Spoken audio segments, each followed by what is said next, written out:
Hey friends, this is Jimmy Singh, broker owner of Supermax Realty, 647-961-2639, or you can visit my website supermaxrealty.ca.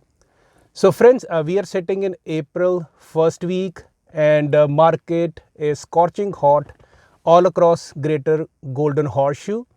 And these days, a lot of economists are speaking up and showing their concerns about, the market, reminding them of late 1980s. And they're saying, Canadian housing market is in a big bubble. So is it so? And for the past, few weeks, a couple of my clients called me and they also want my opinion, what's going on in this crazy market and what are the solutions. So in this small video, I'm going to talk about certain, things I read in the report and did my research. So they said Bank of Montreal economist report says the policy maker should immediately act to slow down price increase. And what's actually happening is these days everybody has the thought process that real estate prices always go up and will always rise, and that is creating a kind of FOMO meaning fear of missing out. And in this descriptive report, they discuss major markets: Toronto, Vancouver, Montreal, Ottawa, and they discuss 10 potential cooling measures which the government should do to calm down this sudden bullishness in the market. First thing they said, the first thing we can do is to increase the interest rate on the mortgages. And as real estate market is driven by the liquidity in the market. How easy is for the banks to give the borrowers the money. Second thing they talk in the report is to create extra tax, whether it's house speculation tax or capital gain tax for the home owners for primary residences. And they also discuss about making a bidding process more transparent. And another important factor they discuss is to increase the supply of homes. So if there's more supply, the market will basically balance out. And one thing the focus in the report says, most effective way to cool down is to increase the interest rate and to convey to the public that it won't remain historically low. Because earlier this year, the government came up and said in the media that for the next 3 years, interest is going to be historically low. So that way, there's sudden, uptake in refinance, people borrowing to invest in real estate, right? So that is number one thing. Second thing, they talk about bidding, right? So bidding happen, friends, when buyers don't know what the other competitor are offering, and it actually sets up comparable sale for the next offer which the buyer is going to make. So for example, if a townhouse in Milton on the street is selling for $980,000, and the next probably will come and go probably over that if everything is similar and it has the same kind of features, because that set the benchmark for the next comparable sales. And there's a lot of reports saying since last year, certain suburban areas like Brampton, Mississauga, Pickering, Oshawa, certain detached homes, they are up 30%. Some markets they're up 150 to 200,000 for a detached home. And certainly, friends, it is concerning. And I'm a big believer of bringing transparency to the market. Just like I have a friend in Australia, and he says, when the house goes on the market for sale, people actually come on the street and bid in front of the sellers. So everybody park their car, they stand in front of the house. There's a realtor for the listing brokerage, there is a realtor for the buyer brokerage, and they just bid.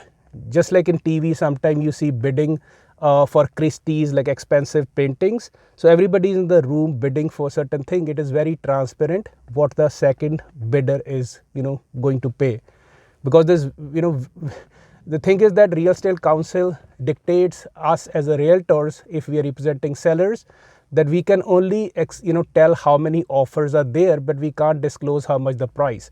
So if the first bid and the second bid has a difference of 50,000, 80,000, good luck with that. It's very hard to exactly, because when you represent the seller, you want to make sure as much money possible for the sellers.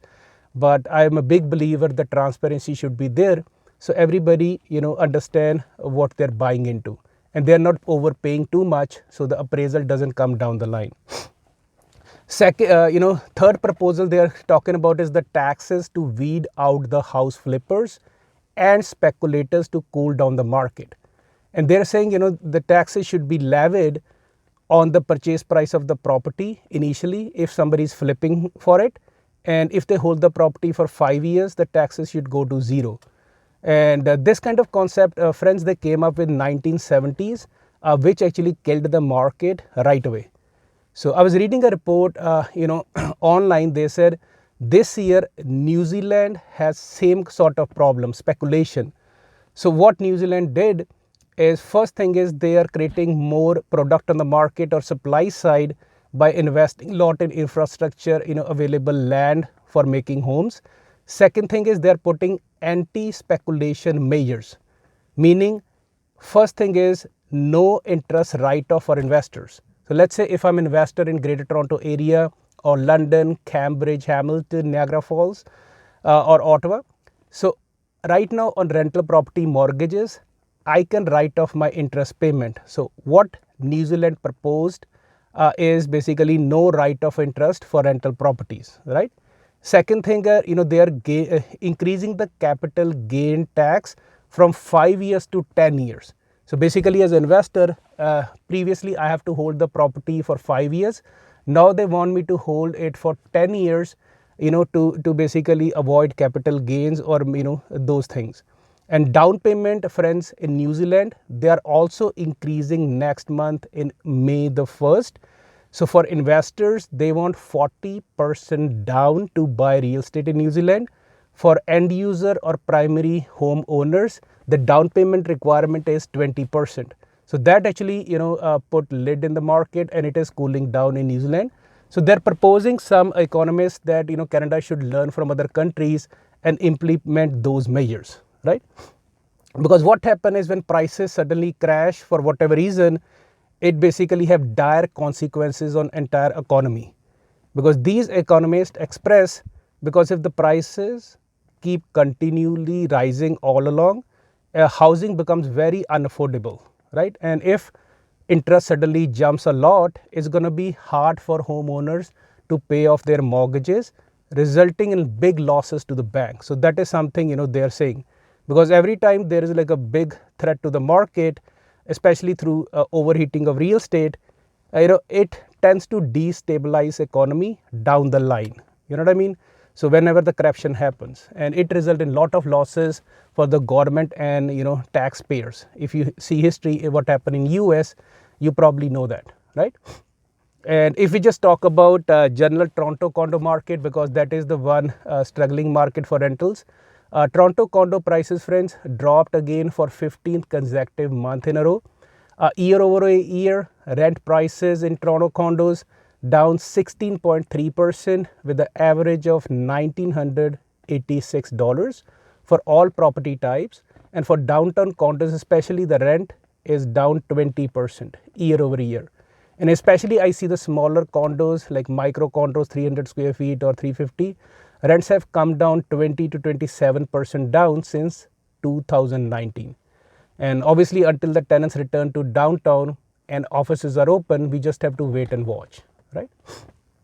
Another thing, friends, I like to clear is, sometimes people ask me, who are these people buying $1 million homes? Like, who's buying $1.5 million house in Brampton, $1.2 million house in London? Who are these people? How they have so much money? So here is the stats I like to share, friends. Canada has over 10 million home owners in Canada, and 6 million people have mortgages. And do you have any idea how much average balance of their mortgages is? Just $243,000. That is roughly $1,000 a month. So let's say sometime we hear the hype, oh, they're buying $1 million, market is going to crash. So here is my thing. If you have $1 million property you're buying, and they carry average mortgage of $400,000, with a monthly payment of 1,600 per month. So that's where they stand. So they have substantial equity. So know the facts, don't buy into the hype. And sometimes I see on the Facebook, certain agents post some properties for sale or projects, and folks get butchered, or what you call they get trolled a lot. You know what I mean? There's no fault of theirs, but people bash them, about the market, why government is not doing. There's investors, money laundering. Bashing is not, the solution, guys. Let me be very candid. Government is not here to help you. Affordability is the issue. They have to find supply side, but you understand that every house which the builder makes and sell, first is the taxman and the government. So every condo they sell in downtown Toronto, they get $80,000 to $150,000 for extra development levies and charges that go to the government. Then the land transfer tax, then the property tax. So you can see the government has the vested interest. So you might think government is my friend, and they might bring up some policies in the media. People say, yeah, they're doing something. But if you look for last 5 years, they put plenty of things in place, but unsuccessful in, calming down the market. And friends, another thing you have to understand is, every person who's bashing these agents who are trying to sell the properties, saying you guys increase the prices and everything, you have to understand, everyone is socialist, or feel like they should have equal share in, or maybe in housing or whatever distribution, or all the policies have to be centralized. But they have to understand they can only be socialist until they buy a house. Yes, they initially says, oh, tax all these rich people who are buying properties, tax them, their income, tax their properties, tax that.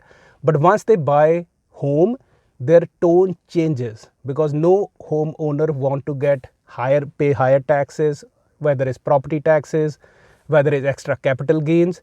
So, be very, very candid, guys. You can't have, good things in life with a negative mindset. Negative mindset, friends, won't give you a positive life. So friends, instead of asking your mind and telling your mind, I can't afford it, ask, how can I afford it? Go with that thought process every night, and your mind is a very powerful supercomputer. It will find you a way how you can be successful in life. So upgrade your skill set, keep a positive mindset, and certainly you can do anything in life. And friends, there was a talk about in the report also about putting capital gains on primary residence to cool off Canadian real estate market. But I personally believe it will actually cause more supply issues or constraint. Why? Because people who already own a house might be inclined to just stay in the property and not sell, because they don't want to take a capital gain hit, right? So the only solution, friends, in today's market is to create extra supply of properties, open the land for developers, and if there's a possibility of infill land available, let's say in older mature neighborhoods like in Scarborough, in Etobicoke, London. So basically, there's a possibility if some, land is sitting idle, maybe there's older 4-plex, 5-plex building with a humongous, huge, parking space.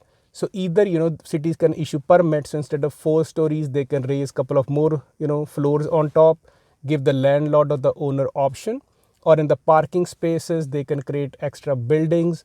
And I have personally seen some signs, all over GTA in London, that some plazas have now, signs, because malls are now doing very well and they are sitting on a lot of real estate. So they are now making, towers there, whether it's Mississauga, whether it's Oakville. So these are also the future, where basically there will be office tower and there will be residential tower, so people can work and stay in the same place, right? Causing less congestion. And I have also seen a lot of golf courses, they have a lot of land and developers are buying and applying for the planning commission to give them permit to make houses. So we have to work on supply side, not just tax everybody heavily, That is, my thought process. And in today's market, flipping houses is very, very lucrative. And investment in real estate market in Canada, Greater Golden Horseshoe, Toronto, is at all-time high. And since all the businesses are locked down and people have a lot of equity, everything is being pumped into real estate market to make a quick buck, right? And people will always find a way to invest. It doesn't matter the interest little bit goes up, they will always find a way. So here is my thought, friends. Invest wisely, invest for long term, 10 years, 15 years, let the property pay it off, and don't speculate it, because it's very hard to predict what's going to happen. We are sitting in April, spring of 2021. There's a big chance market might come down 5-10% by the end of the year, or maybe just keep trading at the same pace for next year, 2 year, 3 year. Then there's a correction. It's very normal. So I'm an investor personally, so I don't speculate and buy just to flip, because there's a lot of tax implications, there's a lot of cost involved, real estate fee, land transfer tax. So hold real estate to create generation wealth. Yes, everybody get lucky, in up cycles, but I think the next cycle is down the line. When, I have no answer to that. So stay blessed, stay healthy. I know we are going to another lockdown for next 4 weeks. Home, that was the news yesterday. Stay safe. Or if you're an agent looking to join a brokerage, you just took a real estate license, call Supermax Realty. We are hiring brand new agents and provide full support and mentorship. My number is 647-961-2639. Or you are an investor looking to buy a good investment properties, give me a call, 647-961-2639. Or if you're a homeowner anywhere in Greater Toronto area, Golden Horseshoe, London, Cambridge, Hamilton, and want top dollar for your property and want a free obligation, no obligation evaluation, give our team a call, 647-961-2639. Or you can reach my website, supermaxrealty.ca. Thanks for watching, guys. God bless.